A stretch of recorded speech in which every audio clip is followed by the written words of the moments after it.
Details చూస్తే విద్యార్థి దశ నుండే ప్రతి ఒక్కరూ రాజ్యాంగంలో పొందుపరిచిన చట్టాలు వాటి పనితీరుపై అవగాహన పెంచుకోవాలని డిఎల్ఎస్ఏ కార్యదర్శి సౌజన్య తెలిపారు. పట్టణంలోని ఖానాపూర్ ప్రభుత్వ ఉన్నత పాఠశాలలో మంగళవారం న్యాయ విజ్ఞాన సదస్సు ఏర్పాటు చేశారు. ఈ కార్యక్రమానికి ఆమె ముఖ్య అతిథిగా హాజరై పలు అంశాలపై విద్యార్థులకు విస్తృత అవగాహన కల్పించారు. డిఎల్ఎస్ఏ ఆధ్వర్యంలో ఏర్పాటు చేసిన సదస్సులో భాగంగా విద్యార్థులకు న్యాయపరమైన అంశాలు, డిఎల్ఎస్ఏ ద్వారా అందించే న్యాయ సేవలు, చట్టాలు, హక్కులు తదితర అంశాలపై వివరించి చైతన్యపరిచారు. ఈ సందర్భంగా డిఎల్ఎస్ఏ కార్యదర్శి సౌజన్య మాట్లాడుతూ విద్యార్థులకు చట్టాలు, హక్కుల గురించి అవగాహన ఉండాలన్నారు. ఆ ఉద్దేశంతోనే సదస్సులు ఏర్పాటు చేస్తున్నట్లు తెలిపారు. డిఎల్ఎస్ఏ ద్వారా అందించే న్యాయపరమైన సేవలను తెలిపారు.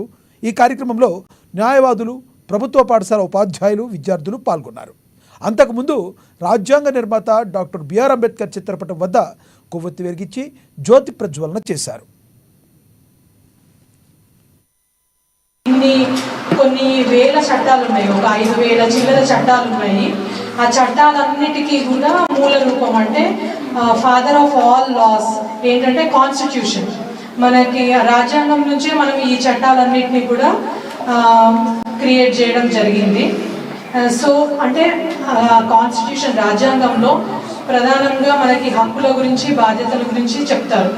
ఏ హక్కుని ఎలా ప్రొటెక్ట్ చేయాలి, ఎవరెవరు ఎలా బాధ్యతగా ఉండాలి, ఆ హక్కుల్ని ఉల్లంఘిస్తే ఏ చట్టాలు ఫోర్స్లోకి వస్తాయి అనేది చెప్పడానికే ఈ సదస్సు యొక్క ముఖ్య ఉద్దేశము.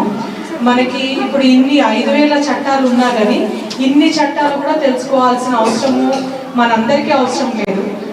ఎందుకంటే అది తెలుసుకోవడం అనేది చాలా ఇంపాసిబుల్ టాస్క్ కూడా. కాకపోతే ఏవైతే ముఖ్యమైన చట్టాలు ఉంటాయో వాటి గురించి కనీసమైన అవగాహన ఉండాలి. ఎందుకంటే ఇవన్నీ రేపు ఏదో ఒక రోజు మీకు మిమ్మల్ని ప్రొటెక్ట్ చేస్తుంది. ఇప్పుడు మీరందరూ ఇక్కడ కూర్చొని చదువుకున్నారంటే దానికి ఒక కాన్స్టిట్యూషన్లో ఒక రైట్ ఉంది. ఆ రైట్ గురించి ఏమైనా చెప్పగలుగుతారా? Very good, very good. Right to free education and right to compulsory education అంటే 13